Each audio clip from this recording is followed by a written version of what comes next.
اعوذ باللہ من الشیطان الرجیم بسم اللہ الرحمن الرحیم الحمدللہ رب العالمین ما یلفظ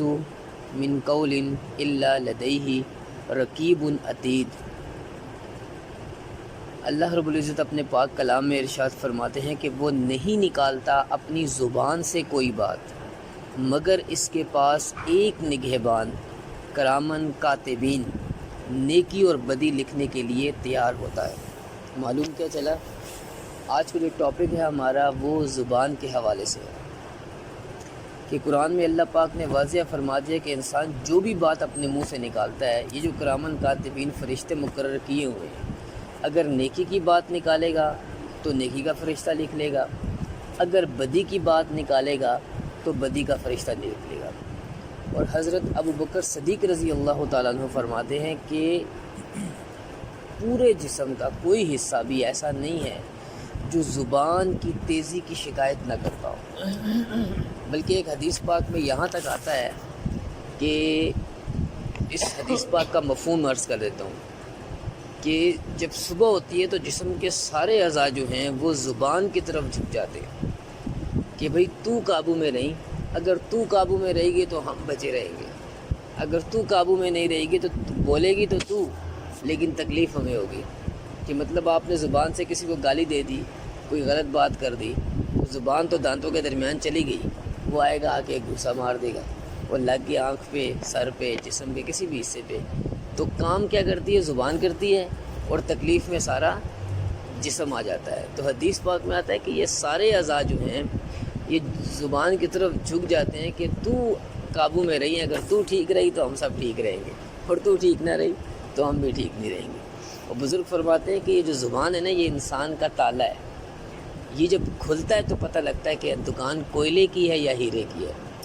تو اتنی جو ہے وہ زبان کی حفاظت کا حکم آیا ہے۔ بلکہ حضرت ابو بکر صدیق رضی اللہ تعالیٰ عنہ کے احوال میں آتا ہے کہ آپ اپنے منہ میں اکثر کنکر ڈال دیتے تھے کہ میرے منہ سے کوئی لایانی گفتگو نہ نکلے۔ اور ایک حدیث پاک میں آتا ہے کہ ایک صحابی رسول جو ہے وہ شہید ہو گئے، اور ان کی والدہ جو ہیں وہ ان کے چہرے پہ سے گرد صاف کر رہی ہیں اور اسے کہہ رہی ہیں تمہیں جنت مبارک ہو۔ اب نبی علیہ السلام وہاں تشریف فرمائے، آپ نے کہا تم اسے جنت کی بشارت کیسے دیتی ہو؟ کہ رسول اللہ یہ جنگ میں شہید ہوئے ہیں، تو شہید ہونے والا تو جنت میں جائے گا۔ تو آپ علیہ السلام نے فرمایا کہ ہو سکتا ہے دنیا میں اس نے کوئی لایانی گفتگو کی ہو۔ لایانی گفتگو سے مراد بے مقصد گفتگو، فضول گفتگو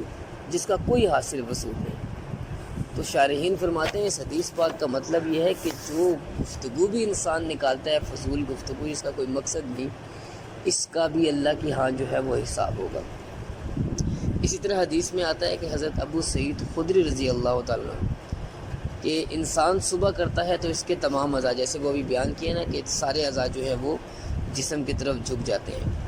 اور اسی طرح حضرت ذوالنون مصری رحمۃ اللہ علیہ فرماتے ہیں، جب ان سے پوچھا گیا کہ اپنے نفس کی سب سے زیادہ حفاظت کرنے والا کون ہے، تو آپ نے فرمایا کہ جو اپنی زبان کو قابو میں رکھے وہ اپنے نفس کی سب سے زیادہ حفاظت کرنے والا ہے۔ اور حضرت مالک بن دینار رحمۃ اللہ علیہ فرماتے ہیں کہ اللہ کے نبی علیہ السلام کی مجلس مبارک میں کسی نے طویل کلام کیا تو آپ علیہ السلام نے ارشاد فرمایا کہ تیری زبان کے کتنے دروازے ہیں؟ اس نے عرض کی میرے لب اور دانت۔ تو آپ علیہ السلام نے فرمایا کہ ان میں سے کوئی ایسا نہ تھا جو تیرے کلام کو روکتا۔ مطلب آپ دیکھیں ہر چیز کے دو دروازے ہیں، لیکن واحد زبان ایسی چیز ہے اللہ نے اس کے 4 دروازے رکھے، 2 لب اور 2 دانت اوپر نیچے، اور اس کے بیچ میں زبان کو رکھا ہے کہ اتنی احتیاط رکھیے کہ جب اس کو کھولو تو خیر کی بات کہو، اگر خیر کی بات نہیں کر سکتے تو خاموشی اختیار کر لو۔ حضرت مغیرہ بن شعبہ رضی اللہ تعالیٰ فرماتے ہیں کہ میں نے اللہ کے نبی علیہ السلام کو فرماتے ہوئے سنا، اللہ تعالیٰ نے تمہارے لیے 3 چیزوں کو پسند فرمایا ہے، 3 چیزوں کو ناپسند فرمایا ہے۔ سب سے پہلی بات یہ کہ ادھر ادھر کی باتیں کرنا کہ جس گفتگو کا کوئی مقصد نہ ہو،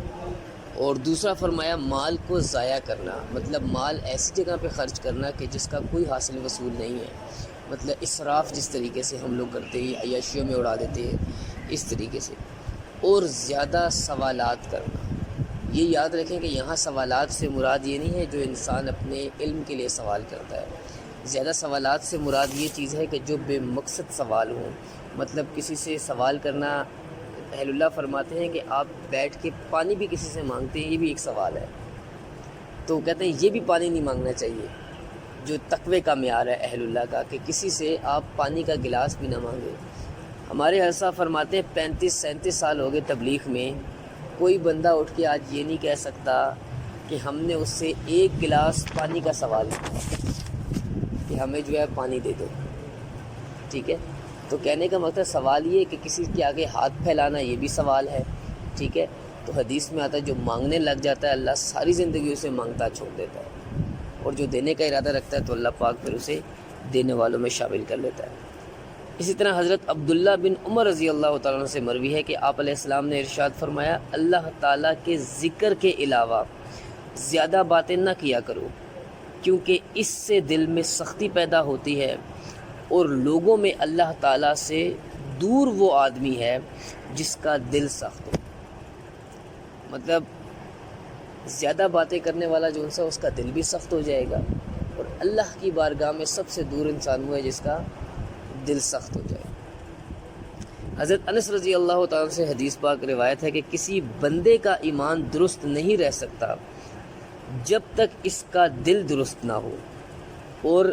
دل درست نہیں رہ سکتا جب تک اس کی زبان درست اور سیدھی نہ ہو، اور وہ شخص جنت میں نہ جائے گا جس کے پڑوسی اس کی شرارتوں اور آفتوں کی وجہ سے بے خوف ہو۔ مطلب ایک ایک حدیث پاک کے اندر آپ دیکھیں کہ اللہ کے نبی علیہ السلام نے ہمیں ہر چیز کی وضاحت فرما دی ہے کہ زندگی گزارنے کا طریقہ، کسی کے ساتھ رہنا ہے تو اس کے ساتھ رہنے کا طریقہ، وہ آپ کے دوست ہوں، وہ رشتہ دار ہوں، وہ آپ کے پڑوسی ہوں، ہر چیز کی رہنمائی فرمائی جا رہی ہے کہ اگر دنیا میں کسی کا پڑوسی جو سا ہے وہ نیک ہے تو وہ اسے فائدہ دیتا ہے، تو اسی طرح مرنے کے بعد بھی اگر کسی بندے کا پڑوسی نیک ہے تو وہ مرنے کے بعد بھی اس کو فائدہ دے گا۔ تو اس لیے فرمایا کہ زبان کا جو ہے وہ بہت خاص خیال رکھا جائے، اور اپنے پڑوسی کو جو ہے اس کی شرارتوں اور آفتوں کو، اس کو ایک تو تنگ نہ کیا جائے، اور اگر اس کی طرف سے کوئی تکلیف پہنچ جائے تو اس کے اوپر صبر کر لیا جائے۔ حضرت حسن رضی اللہ تعالیٰ فرماتے ہیں کہ جو زیادہ بولتا ہے وہ زیادہ جھوٹا ہوتا ہے، اور جس کے پاس مال زیادہ ہوتا ہے وہ گناہ زیادہ کرتا ہے، اور جو بدخلق ہوتا ہے وہ اپنی جان پر عذاب ڈالتا ہے۔ اسی طرح کسی دانا کا قول ہے کہ انسان کے لیے ایک زبان اور 2 آنکھیں اور 2 کان پیدا کیے ہیں تاکہ وہ بولنے کے مقابلے میں زیادہ سنے اور دیکھے۔ مطلب آپ دیکھیں کہ آنکھیں بھی 2 ہیں، کان بھی 2 ہیں، لیکن زبان اللہ نے ایک دی ہے، اس لیے کہ زیادہ دیکھے، دیکھنے سے غور و فکر کرے، اور زیادہ سنے کہ زیادہ اچھی بات سنے گا تو زیادہ نصیحت پکڑے گا، اور زیادہ نصیحت پکڑے گا تو اللہ پاک عمل کی توفیق عطا فرمائے گا۔ حضرت ابو علی دقاق رحمۃ اللہ علیہ فرماتے ہیں کہ جو شخص حق بات کہنے سے خاموش رہے وہ گونگا شیطان ہے۔ مطلب اس کا یہ مطلب ہی نہیں کہ انسان یہ سنے کہ یار میں نے کوئی بات نکالنی نہیں ہے زبان سے،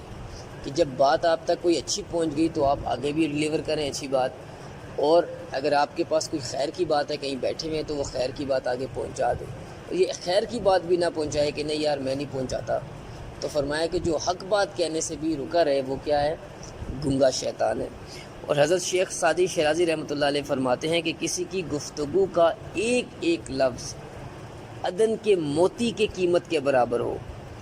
پھر بھی خاموشی بہتر ہے، اس لیے کہ گفتگو میں کوئی نہ کوئی شر ہو سکتا ہے جبکہ خاموشی میں کوئی شر یا خرابی نہیں۔ مطلب یہ اہل اللہ کے تقوی کا وہ معیار ہے کہ وہ ہر گفتگو کرنے سے پہلے 10 دفعہ سوچتے تھے کہ یہ جو میں گفتگو کرنے جا رہا ہوں کہ اس کے اندر کوئی ایسا پہلو تو نہیں جو شر کی طرف لے جائے،